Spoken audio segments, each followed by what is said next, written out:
All right. And good. So I'm just going to test. Okay, good. Test, test. Sounds good. All right. Test, test. Sounds good. Test, test. And good. Thank you. Okay. All right. And let's just make sure. All right. Audio.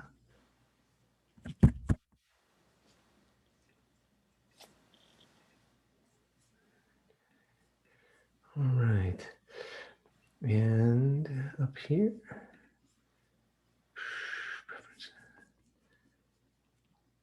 Do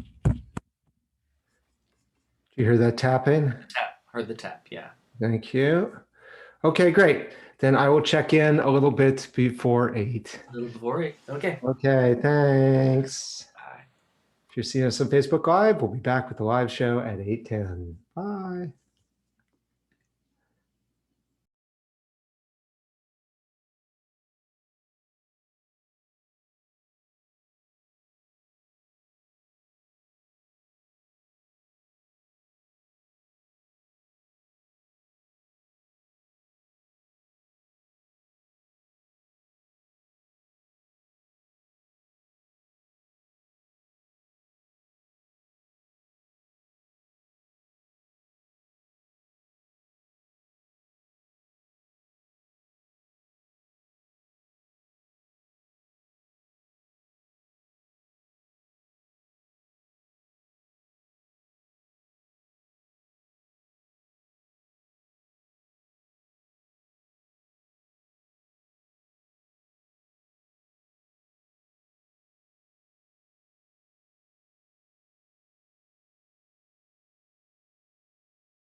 Hey, Joe. Checking in, Joe. All right. Hey. So let's do our sound thing. Let me see. Okay. Test, test. Sounds good. Okay. Test, test. Sounds good. Okay. Test, test. Sounds good. Okay, great. Thank you. And the lighting's all right? Lighting is good. Okay, great. So welcome everybody. We're going to begin in just a few minutes. Thanks for being here tonight. One thing that's going to help you tonight is to have a candle and something to light it with. Yeah, candle and something to light it with. So you can look for that. There'll be a few minutes before we start. It'd be great. And if the candle can be in a stand so it can stand up, right? That'd be great. All right. Also, if you could have your phones handy, that'd be great too. Okay. Thank you so much for joining us tonight. And we will begin shortly with contemporary art. Yay. All right, Joe. See you in a bit.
Welcome.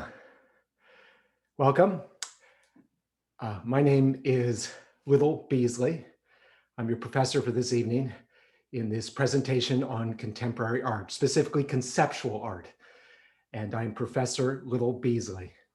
Now, that's not my real name, of course. I was not given that name at birth, but I am a conceptual artist, so I reconceived myself. I reconceptualized myself. And I took my birth name and I put that away and I embraced a new name, Little Beasley. Now, the reason I got this name is I, as an artist, project love. I also accept love. And so I wanted to turn my name into something that meant love. Well, the first thing I loved after my parents was my first little cat named Beasley. So furry, little tabby. Just adorable. Then I needed a first name, and what I remember best about little Beasley, other than touching her, was when my mommy would call Beasley into the house. And she'd stand on the back porch and she'd go, "Little Beasley, little Beasley, little Beasley," just like that. So I took Little as my first name, Little Beasley. Thank you for joining me this evening. I would like to start by surrendering some authority. Let's see if we can get rid of some authority just to begin with, okay? So I'm the authority. I'm going to give up some authority, and just briefly, but let's see if we can do this. So I'm going to ask people to do something, but I'm going to do it first to show you that it can be done and that it's not that big a deal. I'm going to share a picture to this presentation, all right? So I'm going to go down to the bottom of my screen and there's a screen share button. And I press that. And then what's on my desktop is a picture off my desktop. So I'm going to click on that picture and then I'm going to share it. And there you see my picture. That's my picture, my contribution to this presentation. So I'm going to put that away by clicking Stop Share. And now we're going to make you attendees presenters on Zoom so that you can add your own picture to this presentation. If you're on Facebook Live, you can put an address of a picture into the comments box and we can look at that. So why don't you go ahead and add a picture. Go down to share screen, and then you can click on a picture and add it to this presentation. Now, a lot of you are thinking, I'm too shy for this, or I'm self-conscious, or maybe you're thinking, I just don't want to do it, or you're thinking it's stupid. Those reactions are all fine. That's all fine. That's all artistic. All artists feel those things, but they push past them because that's where art resides, on the other side of those feelings. So go ahead, let's see if somebody can add a picture, any picture, to this presentation. And I'm also going to check on Facebook Live to see if people have been able to add something. Oh, we have a note. And somebody's added a smile. Thank you. Yay, there's a smile in chat. So you can all look at chat down below. And if you open it up, you'll see a smile. So somebody gave us a nice smile. Nice, yes.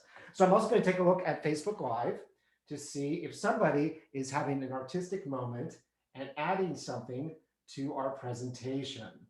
Let's go into Facebook Live. And I'm scrolling down to the presentation and I'm looking to see if somebody's added something. Okay, let's see. Interesting. Okay, oh, there's my voice. So we have people watching. Somebody commented that they're watching. All right, and good. We had somebody add to chat, which was great. We got a smile. Thank you. Okay, great. We're making a big step forward. Terrific, terrific. So to those of you who actually were able to contribute, how do you feel now? How do you feel now? Oh, Here's a screen. Somebody's added a screen. Yay! Look at that. There's somebody's desktop. Look at that. Thank you. Thank you. I see tax forms. Wow. Incredible. Thank you so much. Oh, I didn't mean to show that.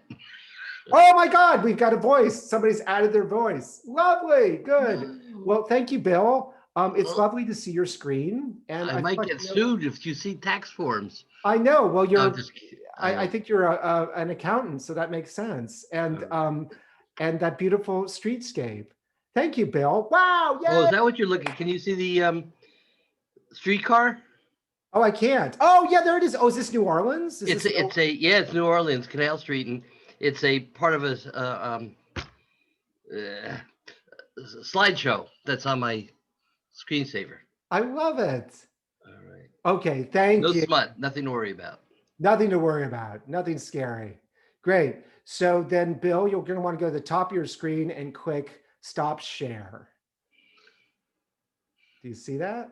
No. At the very top of your screen, next to the share, you're going to want to stop share. I don't know how to do Do that. I don't see. Oh. you see it up there? No, I don't. You can also just click off on your screen. There we go. Yay, we did it. Yay, terrific. Good. I think Joe is doing it. Oh, well, we'll give you credit, Bill. All right. Lovely. So those of you who came in, that's great. We did it. If you can now turn off your mics, and that's in the lower left-hand corner, you'll see a little mic button. You can turn that off. So great, that's lovely. So let me ask the people who did contribute something, how do you feel now? How are you feeling now? Do you feel proud of what you contributed? Did you feel like envious that something else somebody contributed? Do you feel like, I don't know, are you kind of embarrassed about what you showed us about yourself? These are all fine. These are all artistic reactions. You told me to mute and then asked me to talk. Yes, well then you got to talk. That's terrific. Okay. First you asked me to mute. So, but the experience is that I feel more connected and it feels more like live theater. Well, it is live theater. Yeah, this is live. It's actually happening. But I'm part of it, like I was in the house rather than just watching. Exactly. Because in the last Thursday, I'd scream and yell at you. You couldn't hear me. Well, now we can hear you. Right. So this is great. So we are surrendering some authority in art. Art is all about authority. It's all about disciplines. It's all about formalism. And here we are in this moment, surrendering some authority, right? And we're giving it up. Now, this dates back to a period in art during World War I and an art movement that arose out of World War I, okay? And it's fascinating because World War I to me was a favorite subject when I was a kid. Here's a book. I used to check this book out of the library. Now I own it. And I love this book. And it was full of great pictures. It's all pictures of all planes and tanks and machine guns and zeppelins and submarines. An incredible book, but very few pictures of dead bodies. Now, the text of the book, which I never read because I didn't have time to read text, I just wanted to look at the pictures. The text talks about the millions of men who died and women who died in World War I. But the pictures, there are very few pictures of death in this book. So I can show you one. Here is a skeleton, an unburied skeleton, right? One of the very few pictures of death in this book. So what was the artistic response during the war? Did the artists step up? And because the pictures weren't available, did they create artwork that showed death? Well, not really. Here's a picture, an illustration of the Kaiser holding a skeleton's hand, and on his other side is a Grim Reaper, sort of, but not really showing bodies, the toll of war. Why is this? How come there's so few pictures in this war book about death? Because I didn't care about death. I never saw it. I just thought all the great tools, all the tanks, all the machines, that's what I grooved on. I was unaware of the death. So why this reluctance to show it? Well, it dates back to 1862, when a photographer named Matthew Brady went to the battlefield at Antietam, the Civil War battlefield in Maryland. And he took pictures of the battlefield. Then he brought the pictures back to New York. And here is one of the pictures. Dead bodies on the battlefield at Antietam near the Dunker Church. So he brought his plates back, his film back. He developed it, he printed it, and he put the pictures in the window of his gallery in New York City. People walking by stopped and looked at these pictures of dead bodies. There had never been pictures of dead bodies on a battlefield before. People were horrified. They were absolutely terrified. They could not believe what they were seeing. It was shocking. And it was very upsetting to the government because the government didn't want these pictures to be shown. The military didn't want these pictures to be shown. The newspapers did not want these pictures to be shown because, of course, they showed the real face of war. Now, of course, parents knew that their children were dying in the Civil War. People knew that people were dying, but they only saw coffins. They'd never seen dead bodies on a battlefield before. And from that moment forward, dead bodies on a battlefield were repressed because governments are not interested in perpetuating the horrors of war. They don't want to perpetuate the images. The images are damaging. So these books coming out in the 50s, 60s, and 70s were essentially pro-war. They talk about death, but they show very few pictures of it. The suppression of pictures of death. Now, this is interesting. There's something else that's going to come up later in our discussion. Matthew Brady, it turned out a few years ago, was discovered he didn't take those pictures. They were taken by his assistants. He went down to Antietam with his assistants. The assistants took the pictures. Matthew Brady just orchestrated it. But here's the thing. That is conceptual art. You don't have to do the work. You just have to come up with a concept. So in many ways, Matthew Brady is revealed as an early conceptual artist. So World War I, what happened? Millions of people die, and the arts movement in Europe, all of the artists in Europe are horrified. They are terrified what's happened. It is a disaster. It's like that movie Terminator, where men make the machines and the machines take over and start killing all the men. That's exactly what happened in World War I. And the artistic community is outraged. They say it's a complete failure of authority. Politics has failed. So society has failed. Even the artistic community has failed. They have all failed because they've let the machines get out of control and kill millions of people in this devastating conflict. So the artistic community takes a very interesting approach because they accept some responsibility. And they say that even in the arts community, we've failed. We've failed to depict this, to stop this. So we have to surrender some authority. And they come up with an arts movement called Dada. Now, Dada is a word that was pulled out of a hat. It's a random word. It means nothing. But they like that word because it meant nothing. And also it has an infantile feel to it, a beginnings feel, a new beginnings. And this was going to be a new beginning to the whole arts movement. It sounds like mama, dada, like a little baby, right? So that was the Dada movement. And the Dada movement was going to strip away all authority. It was going to get rid of museums and patrons and people who went to museums and backers and dealers. It was going to get rid of all this apparatus of art and get art back to something fundamental and simple and direct and silly and imaginative and creative. Now, one of the preeminent artists at the time was Marcel Duchamp. And he's a brilliant painter, but he put aside painting and became a Dada artist. Later in my life, I would find images of dead bodies on the battlefields of Europe in World War I. These are Italian soldiers at Caporetto in northern Italy, heaps of them, but these were not available back then. And you still have to look for them. And to this day, if you're watching the news, you might see dead bodies, but mostly you'll see explosions and tanks and planes. The dead bodies are suppressed.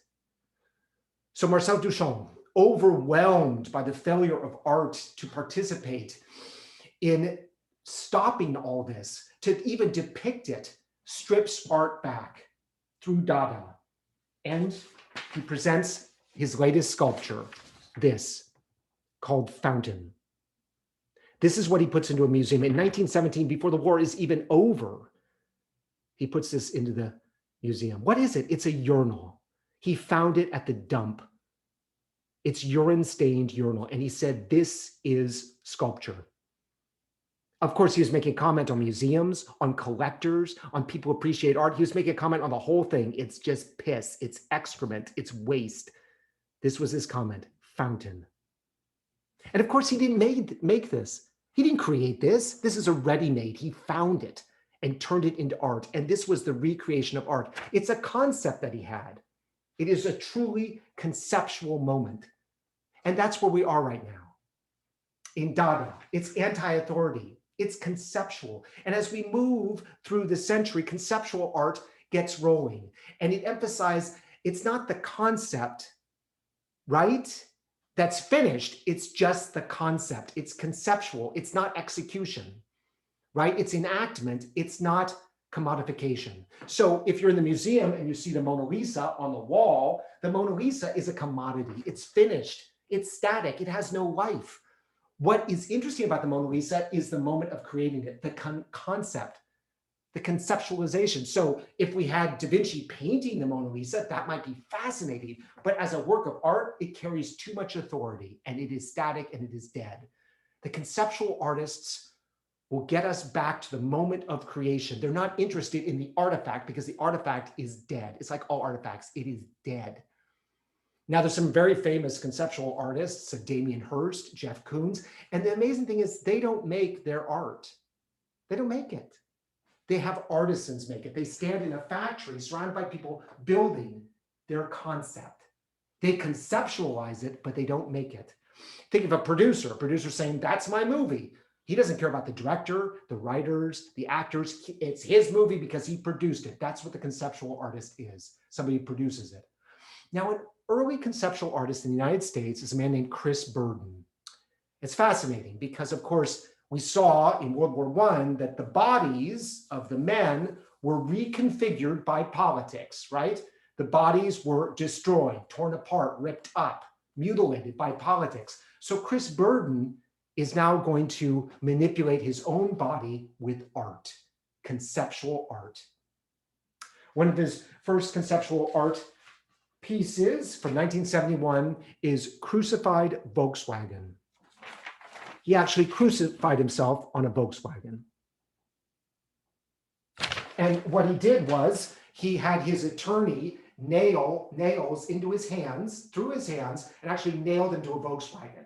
Now this, resonates with fascism, the Nazis. The Volkswagen was Hitler's car for all the people. It's also commodities. Christ crucified himself on a cross. Now we're crucifying ourselves on commodities. So it speaks to the commodity culture, the commodification of America. So he's now crucified on his Volkswagen. This was done by his attorney because his attorney would be the one person who could navigate the legal hassles of this if the police got involved. They then backed the car out onto the street, a side street in Venice, California, and it sat there for a minute so that people could see it. Then they drove it back into the garage and closed the door. And the artistic moment was over. That's it. There's no artifact in a museum. It's not like that, he ended up, Chris Burton ended up in a museum crucified to VW for the rest of his life. No, there's nothing to see. It's gone. The moment is gone. And here are his hands. And you can see that they've been stigmatized. There's the stigmata. They actually hammered the nail through his hands. But there's no artifact, nothing. Next, that same year, he created Shoot. And in Shoot, a guy held up a rifle and shot Chris Burton. So there's the rifle and Chris Burton. Now, Chris Burton was standing against a wall and the rifle was supposed to shoot him in the arm, but he sort of stepped to the side at the last millisecond. And instead of hitting the arm directly, it went through the outer part of the arm, but it did hit his arm and it went all the way through. It's a low caliber rifle. And here is Chris Burton's arm after that shot. And here is Chris Burton. They said he was white. He was white in the face, ashen, in shock. There he is after it happened. Now his attorney again was there. He said, we have to make a police report because a gun was fired at somebody. And if the police get involved, they're probably going to call a paramedic. And, so there was a whole process around it, but that was all part of the art. And the artistic moment is over. Chris Burton didn't stand in a museum getting shot every day so that people could watch. The moment is over. Now there's one problem with all this. And that's that, well, think about it. Documentation. I've shown you pictures. I've shown you documentation.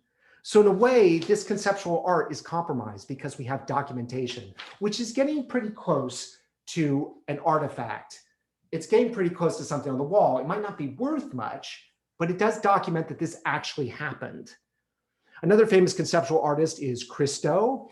You know Christo from his big fence, in Sonoma and Marin counties that went into the Pacific Ocean. His Reichstag wrapped. They wrapped the Reichstag, the capital in Berlin, which resonates with fascism, communism, democracy, the commodification of government. It's all wrapped up like a present, right? Now, the thing with Christo's pieces is they don't last long. They're up for either a month or 6 months or a year, and then they're gone. So again, it's about the concept. It's about the enactment, not the execution, not the executed moment. Because these artists think that once a piece of art is executed, like the Mona Lisa, it's dead. It truly is executed. So these pieces go away. So how does Christo make any money? Well, he has these big books that he sells, big, huge books, which are full of pictures of the event. He also sells his designs. He sells his artwork, his sketches that portrayed what he was going to do. So this one is a valley curtain. This is a valley in Colorado, and he strung this massive curtain across this valley. And here you see it. There's the curtain across the valley. And this is a road that cuts through the curtain, so you could drive your car or ride your bike or your horse even. It's Colorado. There are pictures of people riding horses through it, through this opening, right? All documented in this big book. Now, this book cost a lot of money. I couldn't afford this book. I found it on the street. That's the only reason I have it. And again, we're into the area of documentation. In other words, these conceptual moments aren't true conceptual moments with all this documentation. So it's a weird gray area. And many critics have, like Robert Hughes, have criticized the conceptual artists for all this documentation. So I told you I was interested in World War I. I'm fascinated by military history, although I've learned the consequences, definitely. But I'm fascinated by military history as history. I'm a pacifist, but I love the stories. And I try to think of what is a completely conceptual battle, because battles leave pictures, they leave battlefields where you can see trenches and things, they leave all sorts of collateral, right, that you can go and see. What's a completely conceptual battle? Well, ancient battles, right? Because there's no pictures, there's no photography, there's no film, right? We have accounts, but even the accounts disagree with each other. So we're not quite sure what happened. It's a completely conceptual battle. Okay, well, then you can say there's still an authority because somebody won the battle and that influenced history and were affected by history. So you can say that Julius Caesar is the authority, Scipio Africanus, they made Rome great. But what about a battle where nobody won? If you look at the Battle of Moscow during the Napoleonic Wars, Napoleon fought Kutuzov outside Moscow, nobody won. It was a draw, right? So that is a battle without successful authority. It's a draw. I like to think of it as a completely conceptual battle. So what is a conceptual work of art? Successful? Well, let's go back to Christo, because in 1962, he created Iron Curtain. Here's a picture of Iron Curtain. What he did was he took steel drums and he stacked them between the buildings on either side of a street in Paris, stacked them 3 stories tall, all the way up, blocking the street. And he called it Iron Curtain. And of course, this is referring to the Berlin Wall, the separation of the Soviets from the democracy, from the East from the West. This is truly an Iron Curtain, all these stacked drums. But this isn't the document because this isn't the event. The event was the traffic jam it caused, because behind these steel drums, a huge traffic jam developed. People were furious. They were honking. They wanted to get through. They were shouting. They were bumping into each other. That was the moment, and it wasn't photographed. So it's a truly conceptual moment. And it captured this whole idea of the Iron Curtain beautifully, because all these people were trying to get somewhere, just like people in East Berlin trying to get out, or people in West Berlin trying to visit their relatives in East Berlin. They're trapped and frustrated. This is a wonderful moment in conceptual art because there's no picture of it. We have only the story, like an ancient battle. We have only the account of it. And it captures beautifully this actual moment in history, the Berlin Wall. So let's do another art project together. I'll do it first, and then I'll ask you to join me. Maybe you can do it too. This is a conceptual moment. We're creating a theatricalized moment, a work of art that will then disappear.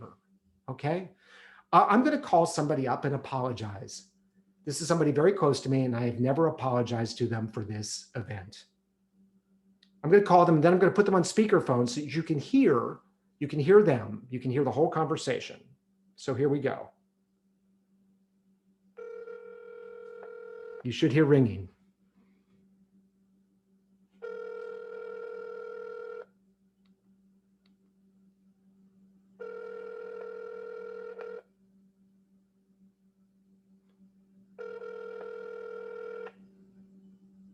Hello?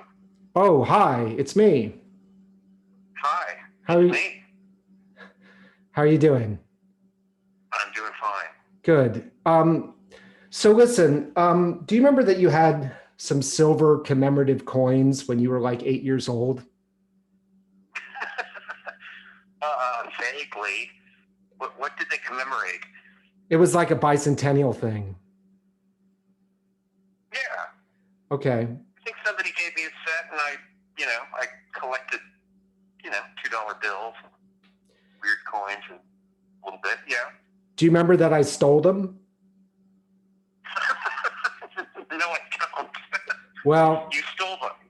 yeah, there were 13 of them. They were silver dollars commemorative. And I stole them, and I went to the hobby store and I bought stuff. And mommy knew I did it, and she confronted me.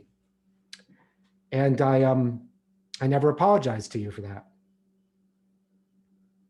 So I wanted to. Well, okay. I have no memory of that whatsoever. I remember silver dollars. I don't remember suddenly losing a collection, but Well, that's nice. I'm sure with some preparation, I could remember many things I could apologize to you for. I just wanted to say I'm sorry that I stole those things, and that's all I wanted to say. I just wanted to apologize. Okay. Well, all right. I'll talk to you later. I love you. I love you. Okay. Nice chatting. Talk to you later. All right. Bye, David. All right. Bye. So, is there somebody out there, you should now all be panelists. Is there somebody who would like to turn on, you can turn on your mic in the lower left-hand corner.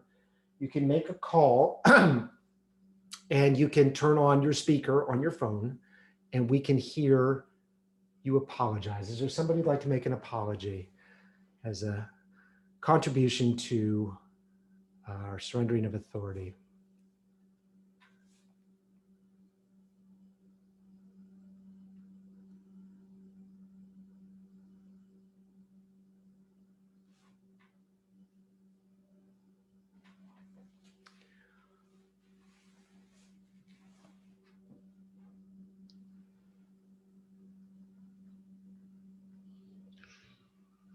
I see you're not hearing from anyone, but I have a story that mirrors the one you told, and it's years ago, and it seems apropos if I could do that.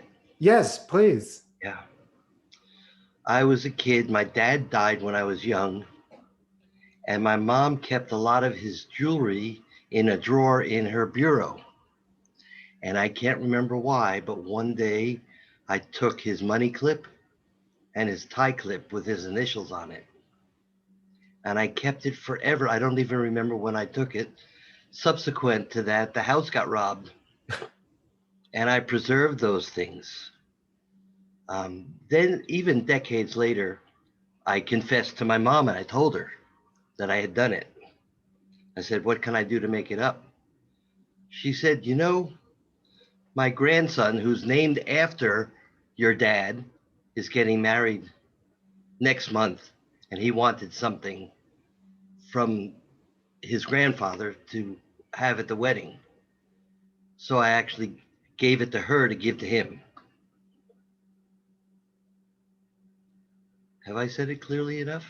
Yeah, Yeah. yeah. So they got to somebody who still has them. Right. I kept one and gave one to, it turns out, my nephew, her grandson, who's named after my father. So he's got the initials, same initials, Uh-huh.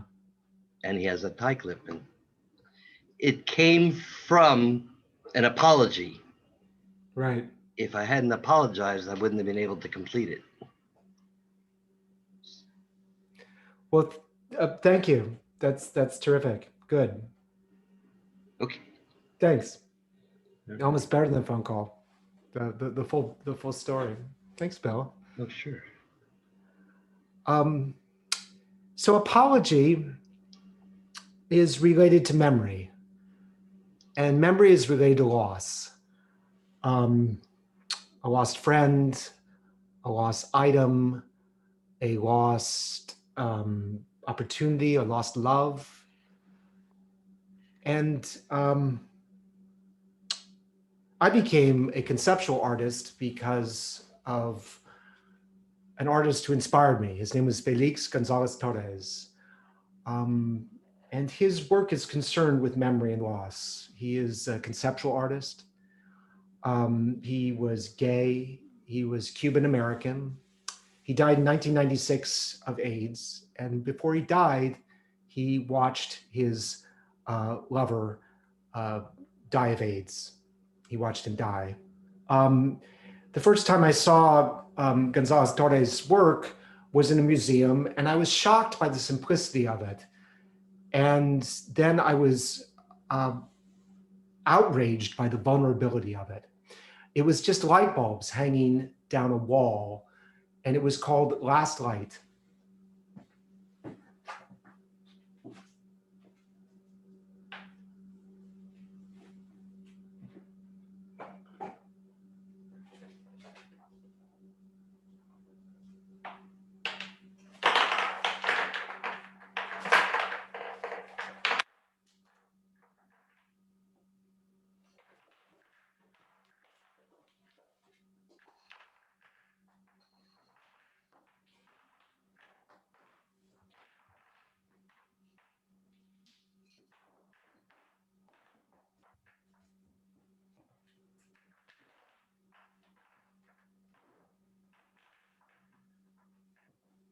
I walked into the gallery and I saw these light bulbs coming down the wall. And then I saw that they were also on the floor, just as you see here.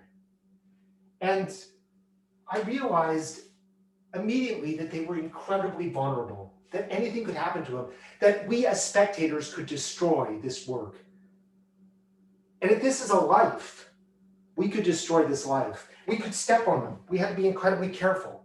And the story, of course, here is AIDS, the vulnerability of a gay man whose life is so fragile that at any minute it could disappear because somebody stepped on it. Also, of course, the bulbs would burn out. Eventually, these bulbs would die. Eventually, this whole strip would die.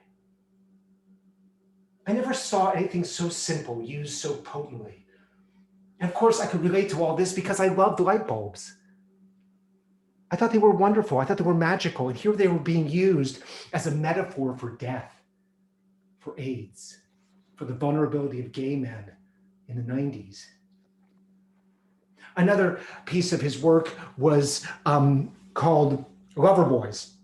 And it was a whole bunch of candies in the corner of the gallery, 355 pounds of wrapped candy. And you could go over and eat the candy, and everybody was. All of the people in the museum were going over and eating the candy, consuming it. And of course, what we were doing was slowly taking away the body of his lover, of Felix's lover. We were consuming it. And this is what is so clever about this art, because not only were we consuming it, but we were acquiring it. These pieces would sell for millions of dollars, but we could have them for free. But the responsibility was we were killing, we were destroying. There was another piece he did, which was a photograph of a bird, and it was blown up to about this size. And there was a huge stack of these photographs of birds printed up on paper. And we could take one. Every single person in the museum that day took one, rolled them up, and everybody left from the exhibition with an original Felix Gonzalez Torres under their arm. We didn't have to go to an auction house. We didn't have to go to Christie's or Sotheby's. We didn't have to talk to Larry Gagosian. We just got it. He gave us one of his masterpieces, but the price was we were destroying the body. Finally, the most moving to me, because it spoke right to something that was so dear to me growing up, was his Beaded Curtains.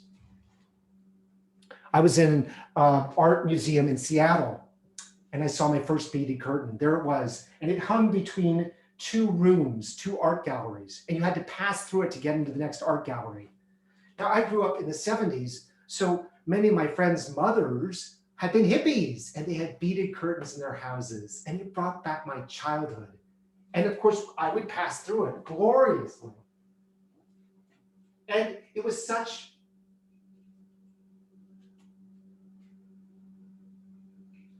a sensual experience passing through it, because it dragged my body and it made sounds, it rubbed me, it touched me, which was like sex, right? And also it was incredibly vulnerable. It could be destroyed, just like I'm trying not to step on these bulbs. It could be destroyed like the bulbs. It was so transparent, so delicate. And of course, as we passed through it, we were entering something. So it was like sex itself. We were penetrating this object. I'll never forget the feel, the sensual experience of passing through those beads. Magic. He captured it. He captured death, he captured sex, he captured life, he captured vulnerability. It was so magical to see his work. And I knew that that's where conceptual art was, because these things change. The body disappears, the pictures disappear, the light bulbs go out or get stepped on. Even that is always in motion. The magic of his work. So let's create our own body. I mentioned earlier for you to get a candle, right? So if you've got your candle, why don't you get your candle? If you've got a stand for it, that'd be good. And let's call this candle a life. This candle is a life, okay? That's a life. And we're going to begin this life by lighting it. So light your candle. Now this life has begun. And now it's dying. This life is passing. And candles, like the screens, like the candies on the floor, are very sensual. They provide light. Some of them smell, so you can sniff them. They provide heat. They're very sensual beings, and this now is alive.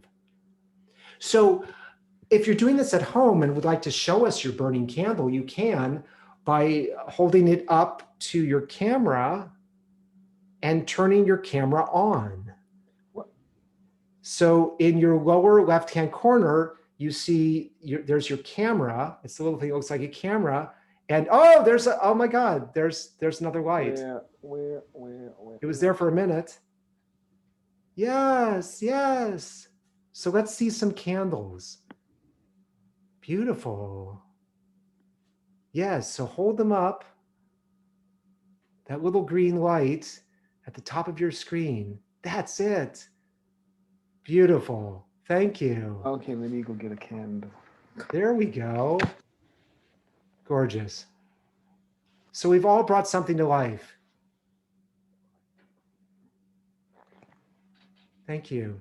Well, Thank you, everyone. It's magical. This was inspired by an artist named Urs Fischer. And Urs Fischer is a brilliant sculptor. He builds these incredibly large sculptures of famous people. He also does sculptures of himself, self-portraits. And in fact, though, that they're not made of marble or concrete, they're made of wax, and they are huge candles. Because if you look at the top of them, there's a wick, and then he lights the wick, and the art begins to disappear. It is truly conceptual because it will never look the same way twice, right? It is beginning to disappear. Magic. So if you want to stay with me, you're welcome to. If you want to turn off your camera, it's in the lower left-hand corner. You can just click on it and it'll turn it off, but you're welcome to stay. It's up to you. So Urs Fischer created these magical, huge sculptures that then disintegrate. They start to fade away, right? And we look at these things, these conceptual artists, and we wonder, are these people rich? Can you sell Gonzalez Torres? Can you sell Urs Fischer? Yes, there is a market for this stuff. Conceptual art has a place in the market. It works. It actually works. You can sell these things. Okay, so how do you sell an Urs Fischer? Well, you sell this beautiful sculpture he's done, and then you don't light it. You don't have to light it. You can just leave it. You don't have to light it at all. When you see them in the museum, they light it, but they don't light it all the time. They have to keep it, because it costs a lot of money. But people pay millions of dollars for Urs Fischers, and then they just don't light them, or they light them when their friends come by. It's like, look, I'm going to light this. Oh, you see, that just cost me $4,000 having that lit for half an hour. They can show off with it, but they do have a piece, although it's mutable, it's changeable. With Felix Gonzalez Torres, if you bought the candies on the floor, you would get 355 pounds of wrapped candies.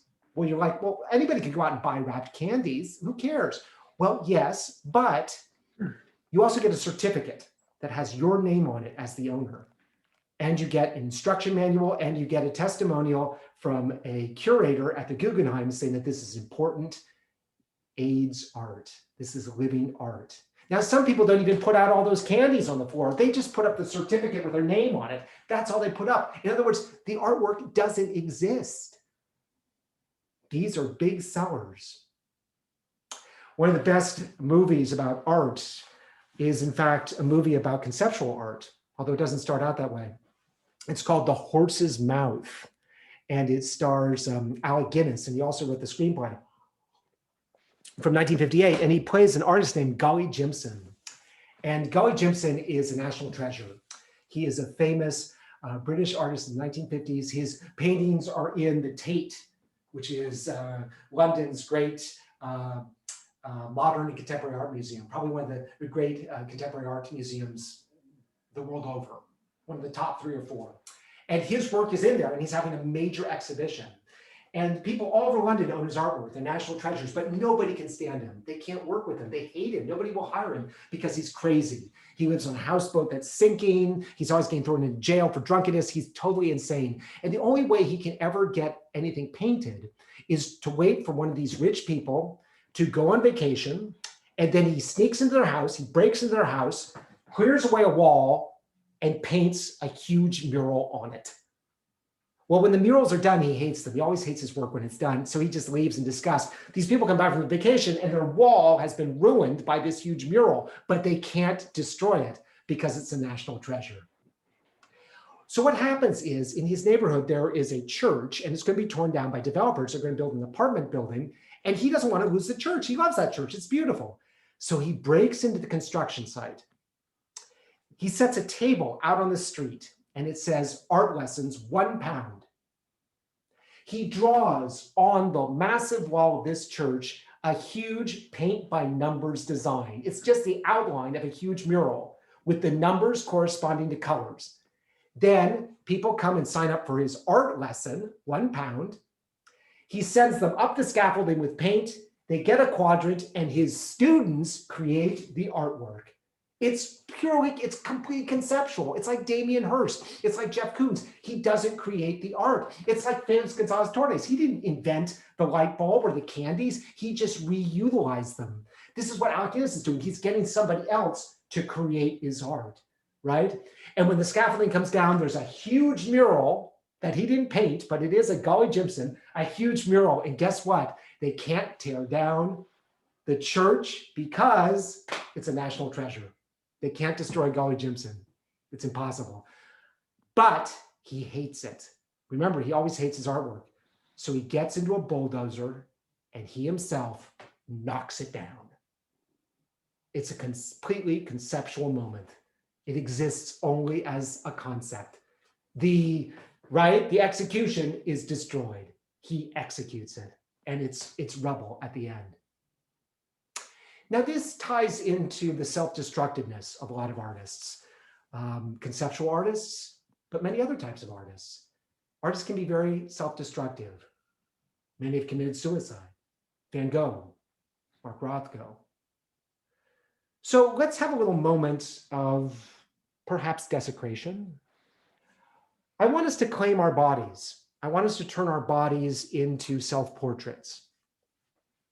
We're going to lay claim to this body. Now, of course, our body, we didn't create our body. I mean, we've had an influence on it, but we didn't create it. Our body came from our parents or the stork or, God, or, it didn't come from us. But we're going to lay claim to it today with a pen. So I'd like you to get a pen. And if you're concerned about toxicity, maybe you want to use a children's pen. Maybe you want to just make little marks, not a full signature. But that's part of it, a bit of desecration. And we're going to actually write our names on our bodies and lay claim to them. We're going to turn ourselves into self-portraits by signing our name, just as Da Vinci signed the Mona Lisa. We're going to sign our names to our bodies. So let's do this at home. So I've now written my name on my arm, and I am a self-portrait of me. I've signed myself. Do people want to share their signatures? As I say, you don't have to sign it. You could just do little marks. Do people want to turn on their cameras and share some signatures? How do you turn the camera on? Go to the lower left-hand corner of your screen. There you go. Oh, there, yes. Oh, I'm seeing, thank you. Thank you. I see a signature. In the lower left-hand corner of your screen, there's a little camera icon. And you just click on that so that the, yes, good. I'm beginning to see, yes, thank you. Some masterpieces. I'm not going to mark my arm up. I just took a shower. Okay, well, you're a self-portrait anyway. I just learned how to do this. Is really incredible. It's really incredible. Thank you. Yes, we're all in this together. Yeah. Oh, great. Oh my God, we got 5 signatures. Thank you. Beautiful. You're all masterpieces. And you've laid claim. Now you truly are a self-portrait. Until this disappears. And it's conceptual. That won't always be there. Eventually, you will either have to re-sign it or just it'll be a moment, a conceptual moment. Oh, wow. Thank you. You're all conceptual artists. You've joined us. If you want to stay visible, you're welcome to. Or if you don't, you can turn off your camera in the lower left-hand side. Well, I'm in a dark room. How do I do this? I have my lights off. Oh, I see my face a little bit there. Okay. So I went through a self-destructive phase as a conceptual artist. When I was in college, I actually sewed my fingers together. I took a needle and thread and sewed through my flesh and connected my fingers as a statement on control, on restraint, what college I felt was doing to me. I also ran naked around the city one night, hoping to be arrested. I was making a statement about clothing and curfews and things like that. Well, I wasn't arrested, I failed, but that was my conceptual moment. I lived one night in the park across the street from my house with coyotes. I knew that there were coyotes over there, and I knew that they were having a tough time during COVID-19. So I went over and showed my empathy by living with the coyotes, these wild animals trapped in the city. And at one incredible moment, they were tearing a raccoon apart, not 3 feet from my face. They're ripping a raccoon apart. And the noise was like, but it was like 40 times louder than that. It was outrageous. And actually, because I was a coyote that night, I reached in to grab a piece of the raccoon and one of the coyotes bit me right in the arm. I snuck 420 library books out of the public library over the course of a few months. I liberated them. And you can do this. If you go into the library, into the book, you can sort of pull pages apart, find the strip, and then tear the strip out. Or if you don't find it in the pages, you can shove a pencil down the spine and you'll see that it comes out. I managed to get 420 books out of the library, right? I liberated them. And I brought them here and I set up my own library in my apartment. It was the Dewey Decimal System all the way through my apartment in order. And then I put an ad in the paper and online, inviting people to come over here and liberate the books from me, because who was I? And they could take them back to the library. And over the course of several weeks, people came by, they selected the books they wanted, and they took them back to the library. And have you heard of the Escape from Alcatraz Swim? People swim from Alcatraz to San Francisco. They swim across the bay. It's called Escape from Alcatraz. It's a 1 mile swim. They do it every year. On the day of Escape from Alcatraz, I went to 7-Eleven and I stole some candy and beef jerky. I then went down to Aquatic Park. I stripped out of my swimsuit and I swam from the city to Alcatraz. I swam against the swimmers. So the swimmers were coming to the city and I was swimming towards Alcatraz. I actually weaved through them, right? And I swam all the way to Alcatraz. When I got there, I crawled up on the rocks and I presented myself for arrest and imprisonment on Alcatraz because I was a thief. I'd stolen from 7-Eleven. That was my conceptual art moment. And they didn't, I was arrested, but I was arrested because I didn't have a ticket. I hadn't paid to ride the boat, so I was arrested because I just had I had bought a ticket. I did all these things. I got a lot of attention, but I never found a sponsor. I never found somebody to pay for all these things, to support me, because they were truly conceptual. There are pictures of me swimming in the bay. There are arrest records. There are some documents, but they're truly conceptual, and I never found anybody to support me. As a result, I teach. I like to teach, but I don't want to teach. I'm also a commercial illustrator, which, I hate. I hate commercial illustration. I hate it. I have my own aesthetic as an illustrator, and I'm very proud of it. And a lot of businesses, they have their product. And when I start working with them, there's a lot of back and forth. And eventually my aesthetic gets just completely erased. And what we send out as an image has nothing to do with my artistry. It's completely been compromised. And this is what I do with my arts education. Even the term conceptual art is vanishing.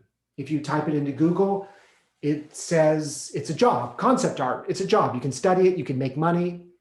It's a very lucrative profession because concept art is related to animation, computer animation, games animation. But it's a completely different thing. It's got nothing to do with conceptual art. It's completely different.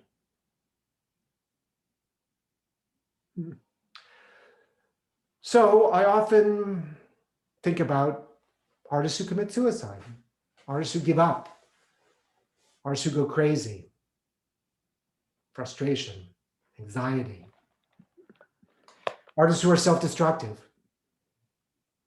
So let's have a little moment of self-destruction. I want to potentially destroy this performance. I'd like you to get your phones and turn them on. Make sure that they're on, that the ringer is on. So that little thing on the side you turn on, and make sure the volume is up, right? And I want you to turn on your sound, and your sound is in the lower left-hand corner. Turn on your mic and turn that on. And let's see who gets the first phone call. Let's see who interrupts the performance first. Okay, so we're all going to turn on our sound. And the first person who gets a phone call or a text gets a prize. I will give them $1. We'll get your address after the show and we will mail you $1. You will. And what this is all about is, when you go and see a play or the symphony or an opera, you're told to turn off your cell phones. And a part of us thinks, wait, I need to stay connected. What if it's an emergency? So I'm telling you, you know what? Your life is more important than this performance. So let's see who can interrupt this show first. The first phone ring I hear or the first text I hear. The number. Okay. Is that a phone call? Did somebody get a phone call? Yes. Yes. Mm-hmm. Oh, that fast. My God, that's great. Who got the phone call? That's Henry. Oh, okay, great. All right, Henry, great. I think Henry's probably a slut. That's why. What? Well, we make no judgments. I didn't mean that as No, I'm just saying. I think you're just stating a profession, and that's great. Okay, so we already have a phone call. Terrific. All right. That didn't take long. Great. So great. You've interrupted a performance. Brilliant.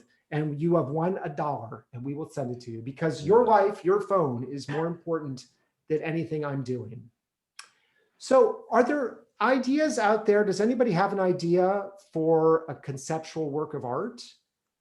Do any of you have ideas that you'd like to share?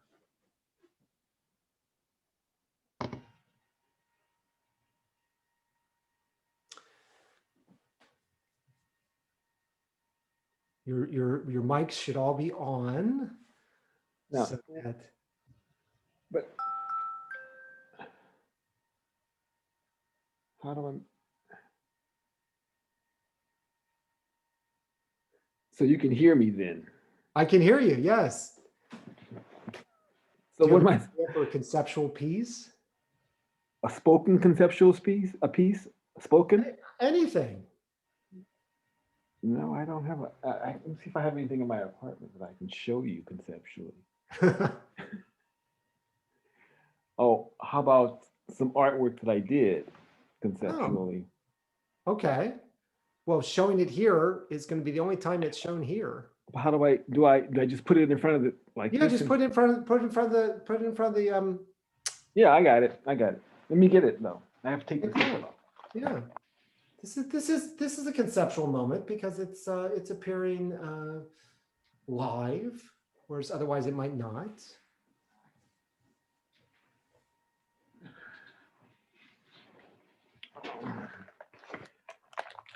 Okay, so this is it's not really a conceptual art piece, but it's a frame that I made, and I put my father in it. Oh, So I don't know if you can see this. oh yeah. oh, that's your father. Inside the frame, the square part, the conceptual part is the artwork that I did. It's a clay frame that I made. I made this frame, and my father's inside the frame, which is the back, Okay. and this is the square here, Yeah. and I just placed his picture in there. But it's also it's called raku. I did it in a clay situation where you do raku. You know what raku is? Yeah, no, I don't. The colors on it, right? Yeah, well, you put colors on it, and then you put it in a kiln, and then you cook it, but it comes out to whatever the art. You don't know how it's going to conceptually look because you put stuff on it, and it just comes out the way it comes out. So that's why I like it. I have 3 conceptual pieces that are just imitations of. I mean, you make them, and then you see what happens after it's made in the kiln, and it's kind of beautiful after that because you don't know how it's going to turn out. And your father's in there. Well, he's in the frame, yeah. Yeah, I know. That's my father. I know. Is he in a suit?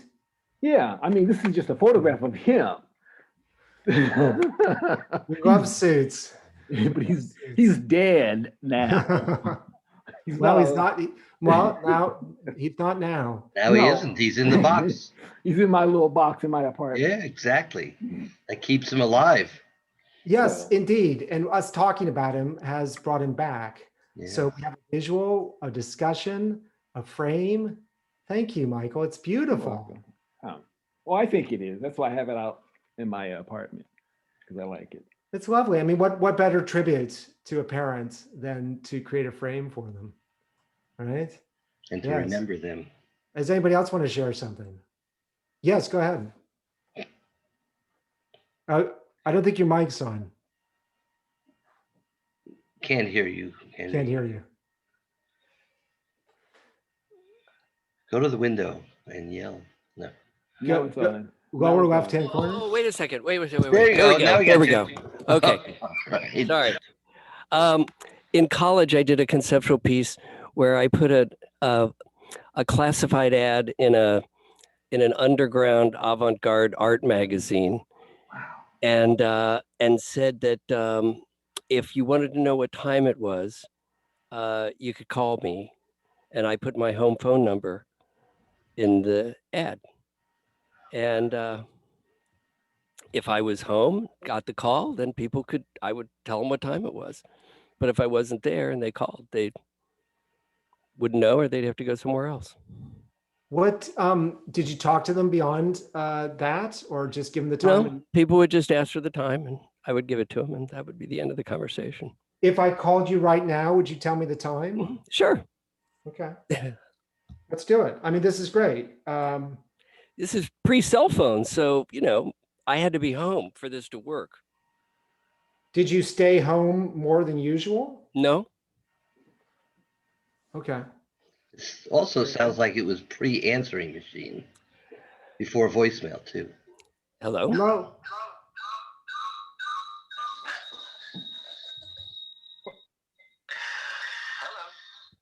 Hey, what time is it?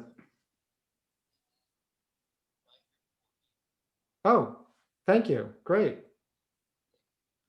Wow, that was great. I haven't had, I grew up, this is again memory, like Gonzalez Torres. I grew up calling time. Remember time, right? Popcorn. I haven't done that in forever. What I just did, I haven't done in forever. Oh, you mean call time on your phone? Right. Yes, I remember that time. And I completely forgot about that. Yeah. I completely forgot that we used to call time. And That's right. on bored days I was bored, I'd call like all day long, because it was like a phone call, which was like sort of magic. I did the same thing. Yeah. That's where the piece came from. Okay. So thank you. Time just stood still for a minute. Again, memory, loss. Yeah. You just froze. Apology, when we use apology, we're trying to reverse time. And I feel like we just sort of reversed time with that phone call to Henry. Now time is back. So thank you, everybody. If there was reluctance, if you felt self-conscious about that, that's the artistic moments. All artists feel desperately self-conscious and they question themselves, but they do it anyway. And I feel like we just did that. Again, you're welcome to leave your cameras on. If you want to turn them off, you can go down to stop video in the lower left-hand corner, but we love seeing faces. Also, you can leave your mic on because I'd love to hear some sounds, just some ambient sounds. So artists have been even famous for suicide, for killing themselves. Van Gogh, of course, most prominently. As I said, Mark Rothko. Many have succumbed to drugs or alcohol, Jean-Michel Basquiat. And the effect on them is kind of awful because it actually makes them more valuable. If an artist commits suicide, like Van Gogh, his artwork becomes that much more valuable because he becomes a part of the story, driven to suicide, destroyed by art, right? Also, it means that there's less product. They die early, so there's less product, right? If Van Gogh had lived another 38 years, guess what? We'd have twice as much product. He wouldn't be worth that much. Same with Jean-Michel Basquiat, same with Rothko. So in other words, they make themselves more valuable both because they make the story better and because there's less work. So what happened to Chris Burton? How did he get beyond the conceptual challenge of having nothing to sell, right? How did he graduate beyond that? He could have been killed in one of those art projects. He could have bled to death, but he didn't. He survived. And how did he survive? Well, he had to change his conceptual art. He had to start creating artifacts. He had to start creating masterpieces like the Mona Lisa, right? And he created some terrific ones, unbelievable. One of my favorites was submarines, and it was dozens of submarines, little model submarines. I'm still watching out for the body of Gonzalez Torres on the floor here. Dozens of submarines suspended from the ceiling, forming a huge cube, all headed in one direction, off to war. And this so excited me because it reminded me of my attitude towards war when I was a kid, before I realized the destruction of it. All these great toys. He excited this sense of toys in me. And I decided in preparing this piece that I should hang something. So I hung these hangers.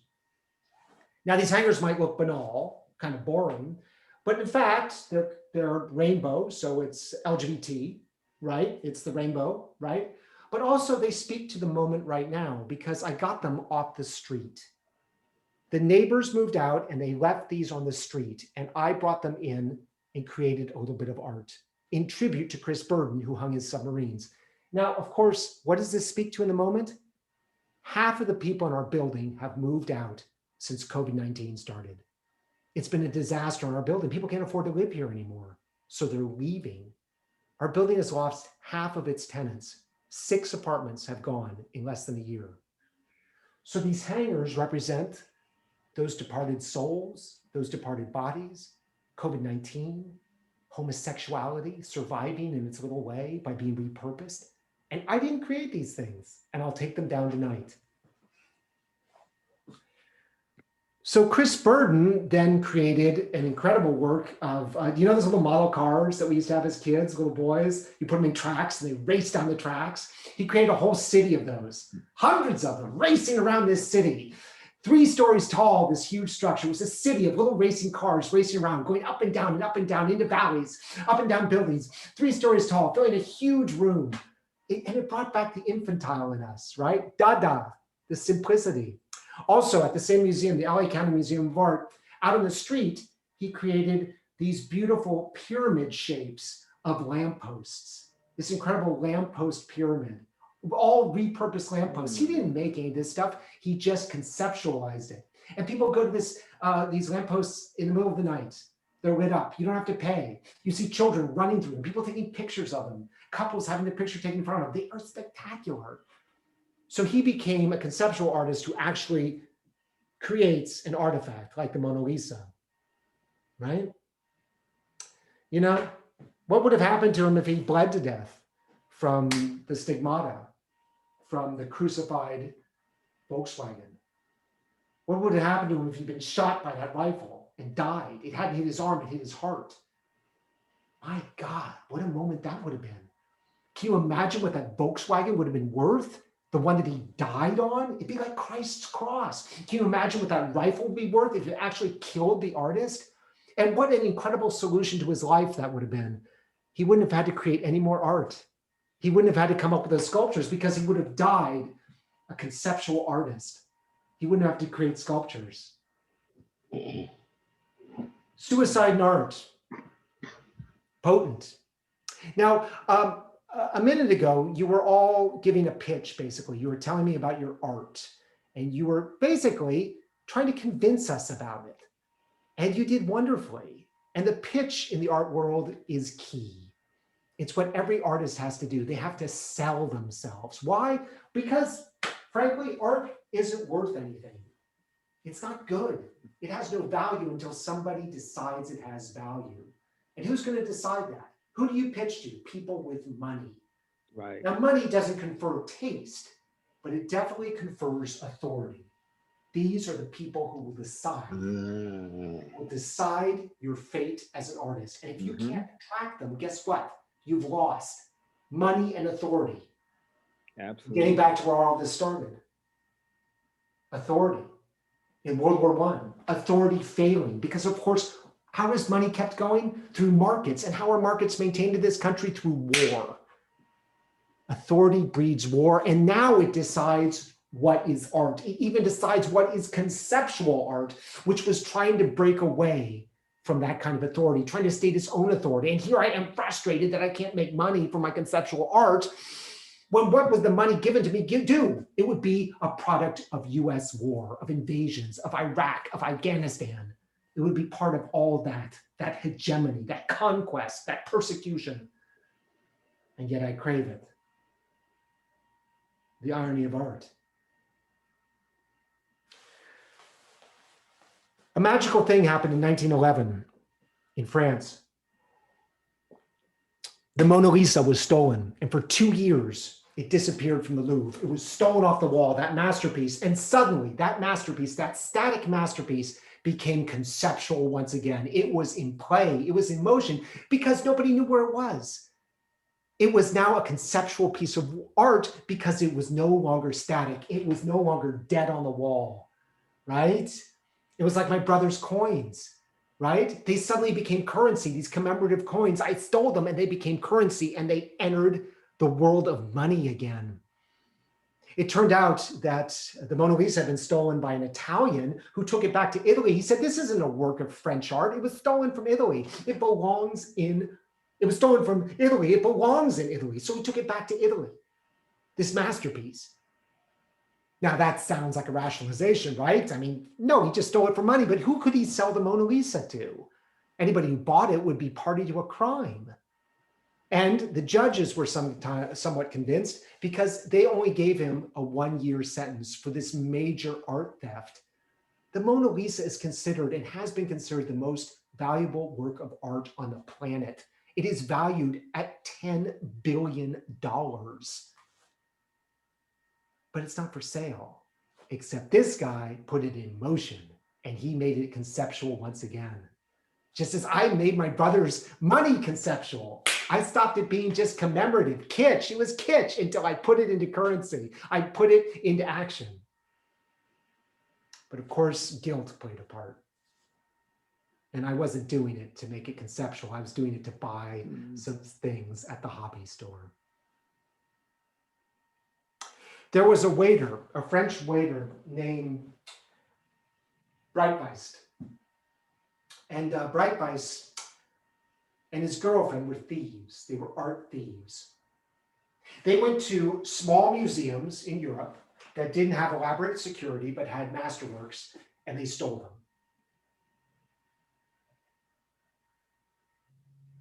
This was recently, 10 years ago. So Breitweist's girlfriend would flirt with the guard, distract the guard, and then Breitweist would walk up to a canvas, cut it out of the frame, roll it up, and put it into his jacket, and they would leave. They got 100 works of art. Breitweist and his girlfriend, 100 works of art before they were arrested. One of them was a masterpiece by Lucas Cranach. They were arrested, they were taken to prison, and while they were being questioned, Breitweist's mother took all the artwork, cut it up into little pieces, and threw it into a river. And so these masterpieces became once again conceptual.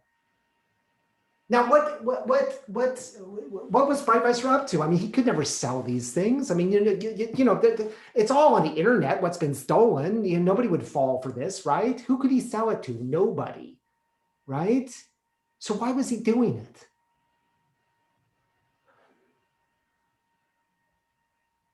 I don't know. Maybe he was trying to conceptualize it again. Maybe he was trying to activate dead art on the wall. Maybe he was frustrated that he could never own these things. And unlike a Felix Gonzalez Torres, they weren't being offered to him in pieces. All he could do was seize them, and then they were destroyed. He made them conceptual. He made them a concept.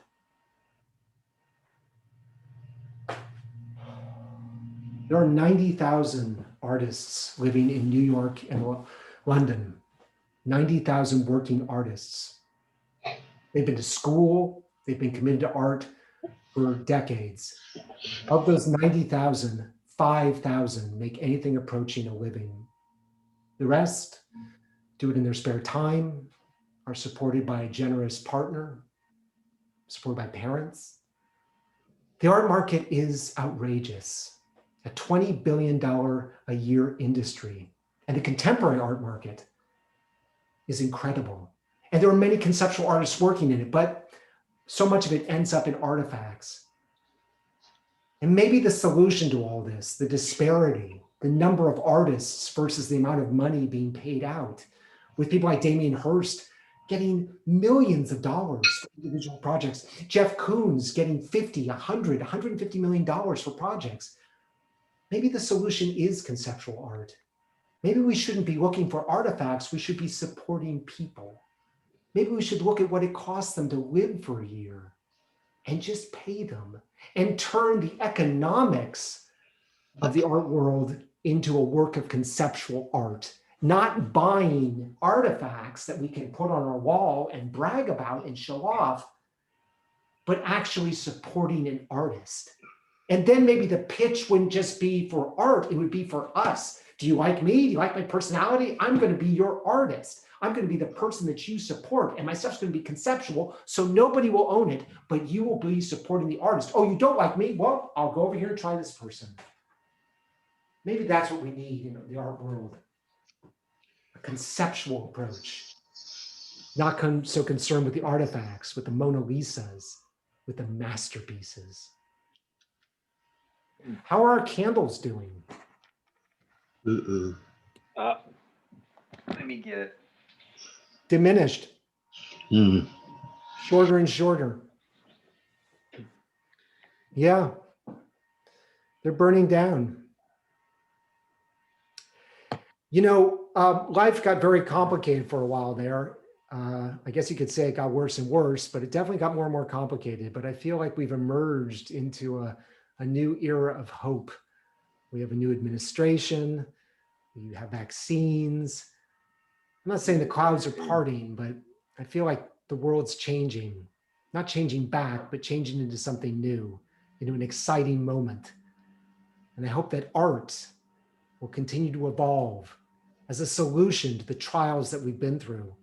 And that hopefully something like Dada, a new conceptual approach that takes away authority, that takes away formalism, that takes away rules, will emerge. Let's hope. It's as simple as pulling a urinal out of the dump and putting it in a museum. Thank you so much for joining me. I'm John Fisher, and this has been Contemporary Art. We have a number of programs coming up. We have our Tuesday night reading series, which happens the first Tuesday of every month. We have a new show coming up in March. Look at our website for that. I'll be back next week with a new solo piece called Moonshot. Yes, I'm going to be the first gay man who goes to the moon. And if you'd like to support this programming, we certainly appreciate you being here. But if you'd like to support it, these are tough times for Theater Rhinoceros and COVID-19. You can make a donation to our theater by sending a check to me at my COVID-19 office, John Fisher, Theater Rhinoceros, 91 Central Avenue, number 102, San Francisco, California, 94117. Or you can go to our website, therhino.org, and click on donate and make a donation online. But more than anything, thank you so much for being here. I really appreciate the participation. To the people on Facebook Live, mea culpa, mea culpa, mea culpa. I owe you all a call of apology. One day we will figure out even Facebook Live and figure out how to talk to you there. But to all of you, Facebook Live, YouTube, and Zoom, thank you so much for being with me tonight. You're all priceless. You are all conceptualists. Good night. Good night. Hurrah, hurrah. Bye.